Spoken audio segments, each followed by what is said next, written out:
સરકારી શાળાઓમાં શુદ્ધ ભોજન પૂરું પાડતી અક્ષયપાત્ર ફાઉન્ડેશનમાં કામ કરતા કર્મચારીઓ પગાર મુદ્દે રસ્તા ઉપર ઉતર્યા છે। સરકારી શાળાઓને શુદ્ધ ભોજન મળી રહે અને ગુજરાતના બાળકો કુપોષણથી પીડિત છે તેવા આક્ષેપોને લઈને દક્ષિણ ભારતની જાણીતી સંસ્થા અક્ષયપાત્ર દ્વારા શહેરની મોટાભાગની શાળાઓમાં મધ્યાહન ભોજન પૂરું પાડવાનો કોન્ટ્રાક્ટ છે।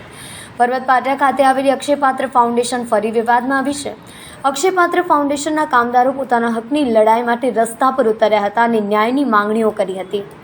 તેઓના જણાવ્યા પ્રમાણે તેમને જ્યારે કામ પર રાખવામાં આવ્યા હતા ત્યારે તેમને પગારમાં દર વર્ષે 1200 રૂપિયાનો વધારો સંસ્થા દ્વારા કરવામાં આવશે તેવું જણાવ્યું હતું, પરંતુ પોતાએ કરેલ બાંહેધરીથી ફરી જઈ સંસ્થા દ્વારા 1200 રૂપિયાની જગ્યાએ ફક્ત 200 રૂપિયાનો જ પગાર વધારો કરવામાં આવ્યો। કામદારો દ્વારા સંસ્થાને લેખિતમાં પણ રજૂઆતો કરવામાં આવી હતી, પરંતુ તેમ છતાં કોઈ પરિણામ ન આવતા કામદારોમાં રોષની લાગણી ફેલાઈ હતી।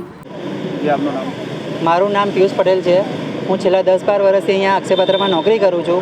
આ વખતે જે પગાર વધારો થવો જોઈતો હતો તે સંતોષકારક થયો નથી। છેલ્લા ઘણા વર્ષોથી અમારો પગાર 1000ની આસપાસ વસતો હતો। આ વખતે 150થી 200 રૂપિયા વધ્યો છે, તે અમને સંતોષકારક નથી। અમે એ લાગણી સાથે અમે લેખિતમાં રજૂઆત કરી હતી, પણ એનો કોઈ જવાબ આપ્યો નથી અને આ લોકો પોલીસની ધમકીથી અમને ગભરાવી રહ્યા છે કે તમને નોકરીમાંથી કાઢી મૂકશું, આમ કરશું, તેમ કરશું। પોલીસવાળાને બોલાવી લીધા છે સવારમાં, તો અમે ગુનો કર્યો હોય, અમારો કોઈ ગુનો હોય તો અમને બતાવો। પોલીસવાળા અમને કહે છે એ લોકો સાથે સામે રહીને વાત કરવા નથી આવી રહ્યા।